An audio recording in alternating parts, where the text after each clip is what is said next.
confinés, il nous a semblé normal de donner la parole aux différents cultes religieux, ceux-ci ne pouvant se réunir, et ce sur les antennes de la French Radio. Nous donnons donc la parole au recteur de la paroisse Saint-Louis des Français à Lisbonne, le père Julien de Pomerol. Chers paroissiens, chers auditeurs, bonjour. En ce 4e dimanche de Pâques, nous célébrons la journée mondiale de prière pour les vocations, appelée dimanche du bon pasteur. Alors l'évangile de ce jour est donc tiré de l'évangile selon saint Jean, je vous le lis. En ce temps-là, Jésus déclara: Amen, Amen, je vous le dis. Celui qui entre dans l'enclos des brebis sans passer par la porte, mais qui escalade par un autre endroit, celui-là est un voleur et un bandit. Mais celui qui entre par la porte, c'est le pasteur, le berger des brebis. Le portier lui ouvre et les brebis écoutent sa voix. Ces brebis à lui, il les appelle chacune par son nom et il les fait sortir. Quand il a poussé dehors toutes les siennes, il marche à leur tête et les brebis le suivent car elles connaissent sa voix. Jamais elles ne suivront un étranger, mais elles s'enfuiront loin de lui car elles ne connaissent pas la voix des étrangers. Jésus employa cette image pour s'adresser à eux, mais eux ne comprirent pas de quoi il parlait. C'est pourquoi Jésus reprit la parole. Amen, Amen, je vous le dis, moi je suis la porte des brebis. Tous ceux qui sont venus avant moi sont des voleurs et des bandits, mais les brebis ne les ont pas écoutés. Moi je suis la porte. Si quelqu'un entre en passant par moi, il sera sauvé. Il pourra entrer, il pourra sortir et trouver un pâturage. Le voleur ne vient que pour voler, égorger, faire périr. Moi, je suis venu pour que les brebis aient la vie en abondance. Donc voilà ce dimanche du bon pasteur, où nous demandons plus instamment au Seigneur de nous donner des bons pasteurs, des prêtres, qui soient de bons prêtres, des saints prêtres. Cette expression saint prêtre était pour saint Guillaume, qui était archevêque de Bourges au XIIIe siècle. C'était une sorte de pléonasme, parce que selon lui, les prêtres ne pouvaient pas être autre chose que des saints. Il disait d'ailleurs, tel pasteur, telle brebis. Et il voulait être saint pour que son peuple soit saint. Et il voulait la même chose pour chacun de ses prêtres, afin que les brebis puissent les suivre en tout, sans craindre de se tromper en rien. Alors, si en comprenant l'idée de saint Guillaume, vous vous dites en soupirant, il y a du boulot, avec un air perplexe, voire dubitatif, sachez que vous n'êtes pas tout seul, nous sommes deux. Eh oui, les pauvres prêtres, le pauvre prêtre que je suis, peine sur le chemin de la sainteté, un chemin qui s'appelle Jésus-Christ, car la sainteté consiste en fait en une amitié fidèle avec Jésus, qu'on veut aimer et ne plus offenser. Hélas, les prêtres l'offensent. Leur sainteté n'est pas toujours admirable, mais comme le disait sainte Madeleine Sophie Barra, c'est la fondatrice des Sœurs du Sacré-Cœur au XIXe siècle. Nous la fêterons à la fin du mois de mai, le 25 mai. Elle écrivait: les saints sont moins admirables par la sainteté de leur vie que par leur fidélité à se relever après leurs fautes. Elle rejoint en cela l'idée de Gustave Thibon, qui écrivait, je cite, « Tomber n'est rien, on va à Dieu de chute en chute. Le seul vrai danger, l'enlisement. » Et donc, quand saint Guillaume visitait son diocèse, il n'hésitait pas à reprendre ses prêtres sur tel comportement, sur leur manière de célébrer la messe ou sur leur enseignement, afin de les aider à quitter les approximations et l'enlisement dans la tiédeur et à avancer résolument sur le chemin de la sainteté pour que ces brebis puissent les suivre. Donc, en ce dimanche, nous demandons au Seigneur de nous donner des prêtres et il nous exauce en donnant des prêtres à chaque époque. Mais il est difficile, et peut-être de plus en plus pour ces bergers, de se faire entendre de leurs brebis, et pour leurs brebis de pouvoir les entendre.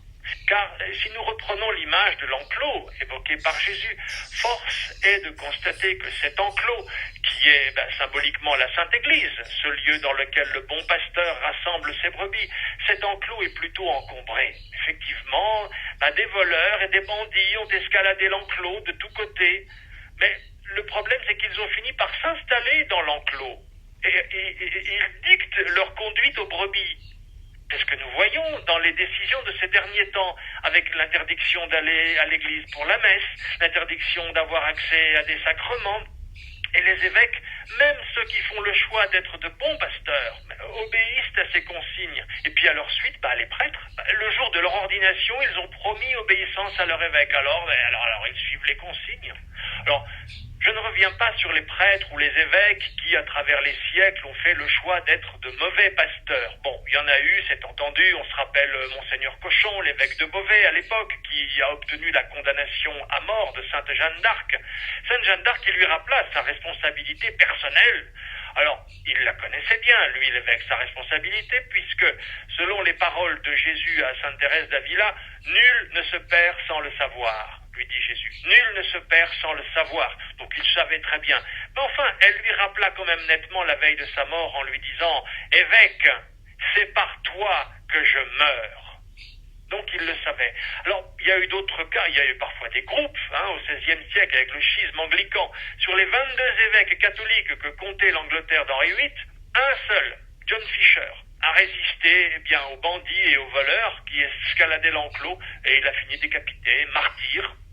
Et saint Thomas More, son ami, est prisonnier lui aussi dans la tour de Londres, où il attend lui aussi d'être décapité. Il écrit que ces évêques, ces mauvais pasteurs, je cite, mettent à mort les membres du Christ, les âmes chrétiennes, par leur doctrine fausse et par les exemples de leur turpitude.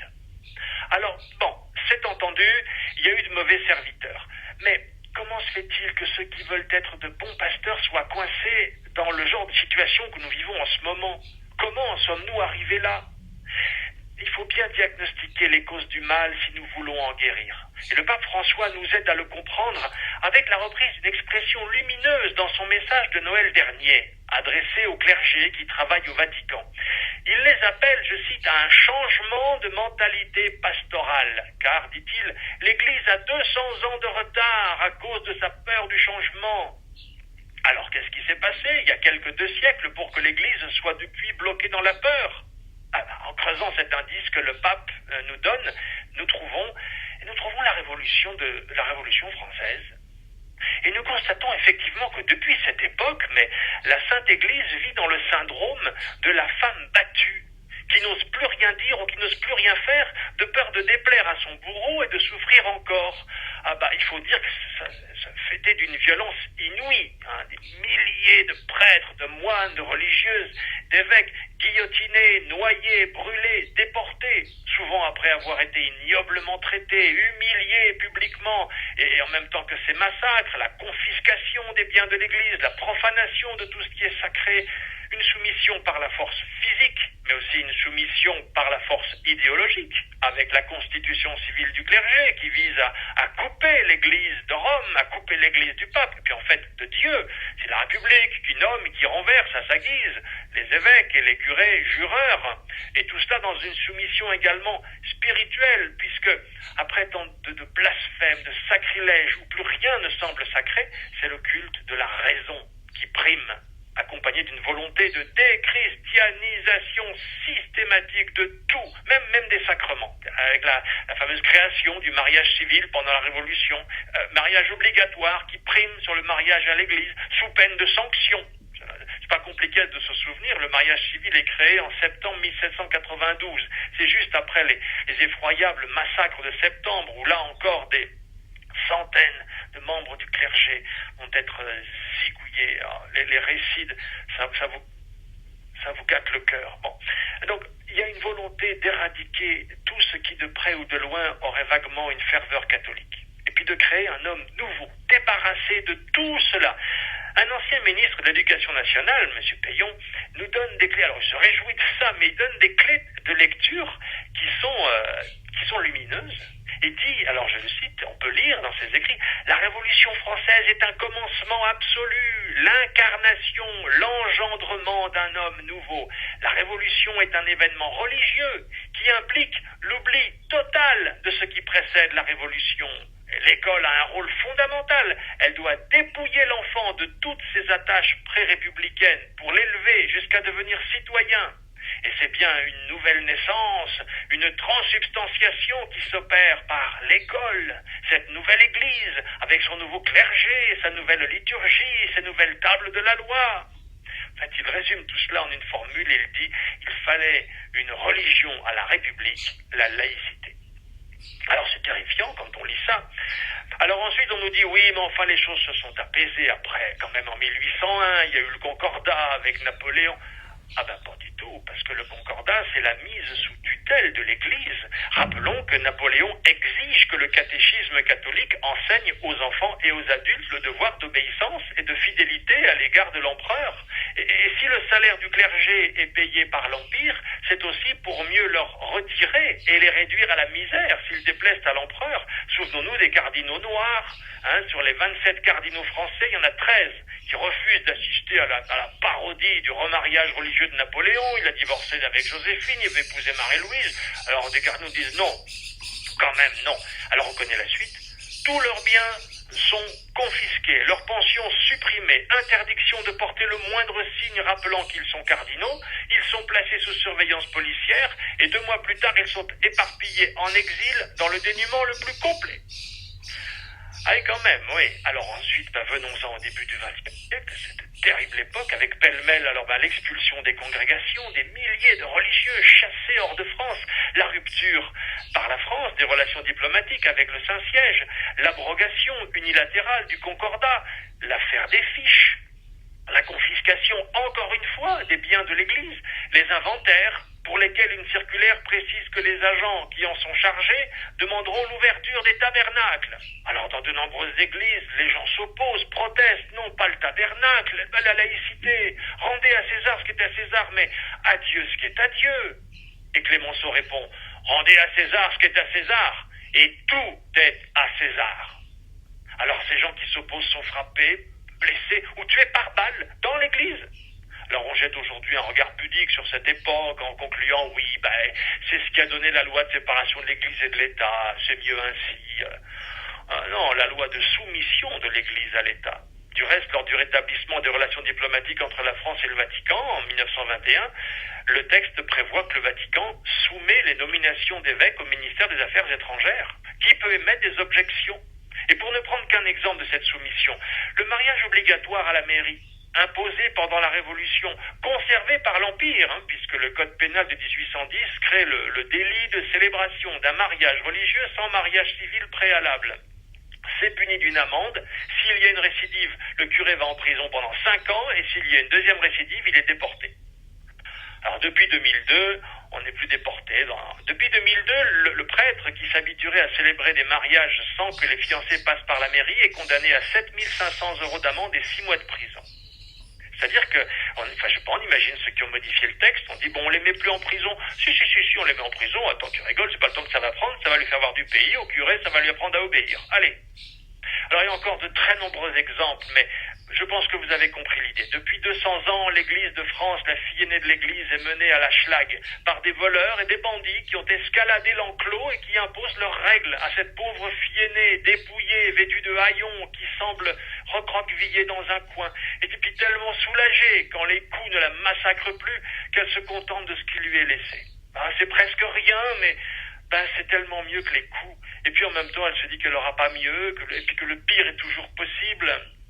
Je relisais récemment le discours du président de la République adressé aux évêques de France il y a 2 ans, aux Bernardins. Alors il leur dit au début, sans doute nous partageons confusément le sentiment que le lien entre l'Église et l'État s'est abîmé.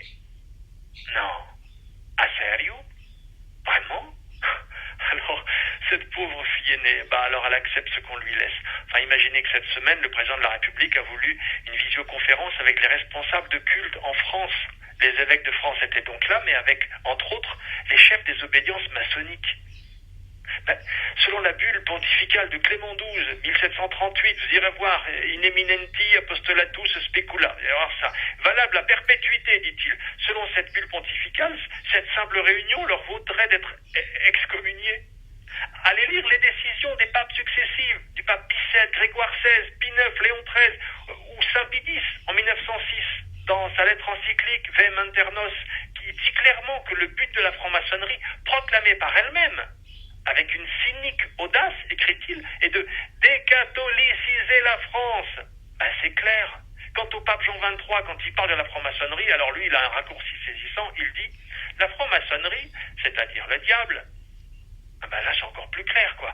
Et voilà que les pasteurs du évêques sont mis au même rang que les obédiences maçonniques, qui sont donc infiltrés, officiellement installés dans l'enclos, après pourtant avoir escaladé comme des voleurs et des bandits. Mais l'affaire des fiches, c'était eux. Quelle humiliation, quelle infamie. Et quand ces pasteurs essayent de protester, bien comme par exemple avec la demande des évêques pour la possibilité d'aller de nouveau à la messe, au panier, des copies, des centaines de prêtres qui signent une demande similaire, au panier, balayées d'un revers de main. Alors la fille aînée reste là, soumise. Comme dans le syndrome de la femme battue, groggy, elle pense que c'est elle qui a provoqué la violence de son bourreau et elle ne cesse de faire son autocritique. Ah, c'est normal que vous ne m'aimiez pas. Les croisades, l'inquisition, la chasse aux sorcières, et puis Pie XII et Hitler, et puis le cléricalisme. Et alors peu à peu, elle joue le rôle de ses bourreaux. Elle accepte que l'histoire soit réécrite, salie, falsifiée. Elle y participe. Elle se condamne à un mea culpa sans fin, à une expiation perpétuelle qui ne satisfera jamais ses bourreaux, qui veillent, eux. Vous avez vu l'intrusion de la police en armes pendant une messe cette semaine? Alors voilà pourquoi parfois même les bons pasteurs, submergés par l'occupation de l'enclos par les voleurs et les bandits, se disent qu'ils ne peuvent faire autrement que de négocier avec eux et d'attendre.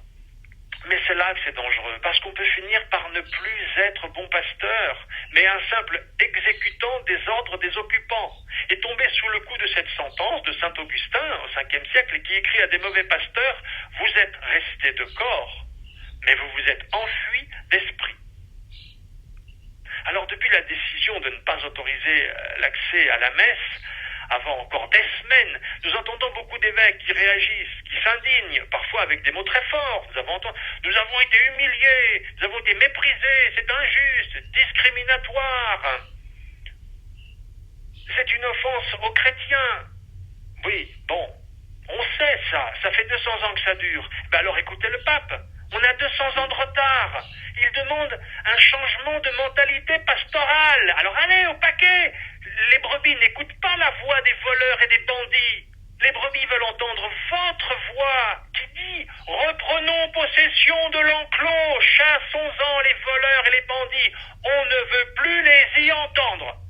Ne nous dites pas seulement qu'on est injustement traité par ces décisions récentes, ça nous le savons. Dites-nous que nous pouvons à nouveau célébrer la messe avec les paroissiens. Dites-nous les paroles de Saint Jean-Paul II pendant la messe de son intronisation. N'ayez pas peur. Ouvrez toutes grandes les portes au Christ. Mais faites-le, dites-le nous. On aura des masques, on aura du gel, on aura des gants, on aura des distances de part égale, on aura tout le Saint-Frusquin. Mais donnez-nous cette parole. Donnez-nous le go. Nous voyons ici et là des élans pleins d'espoir. On a Monseigneur Di Falco, à propos du mariage, qui a envoyé un tweet. Il écrit: pas de mariage religieux s'il n'est précédé par un mariage civil. Telle est la loi. Et si c'était l'occasion de mettre un terme à cette interdiction qui remonte à la Révolution française, l'Église pourrait répondre à l'attente des futurs époux, sans dépendre du bon vouloir des mères. Ou encore Monseigneur Ginoux à Montauban, qui envoie un tweet: culte public interdit. Cas de conscience.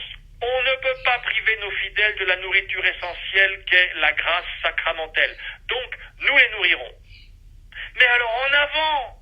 Les brebis ont faim du Saint-Sacrement. Jésus leur manque. Bien sûr, la communion spirituelle est là quand il n'y a pas d'autre moyen, mais elle est comme un plan B. Si Dieu a voulu s'incarner, si pour une relation incarnée, dans une présence réelle, une communion réelle, ah, mes seigneurs, mais entendez la voix des âmes qui vous crient à chacun: évêque, c'est par toi que je meurs. Je meurs d'amour pour Jésus dont tu me prives. Et quelle douleur pour Jésus, confiné dans le ciboire du tabernacle et qui ne peut aller dans les âmes qui le désirent tant. Ah, mon Dieu, pardon. Rattrapons les 200 ans de retard, sortons de la peur. Nous serons condamnés, emprisonnés, outragés. On dira faussement toutes sortes de mal contre nous à cause de Jésus. Et alors? C'est ce que Jésus nous a annoncé comme programme. Ah, chers paroissiens, où que vous soyez, en France, au Portugal, écrivez à vos évêques, écrivez-leur: donnez-nous le bon Dieu, rendez-nous le bon Dieu. Même au Portugal, lundi, on peut aller chez le coiffeur. Pour recevoir le bon Dieu, il faudra encore attendre un mois. Ah, Jésus, vous ne pouvez pas entrer dans mon âme, mais rassurez-vous, je suis bien coiffé. Non, agissons. Jamais sur la terre l'éclipse de Dieu n'a été aussi terrible. C'est notre mission. Amen. Alléluia et bon temps Pascal.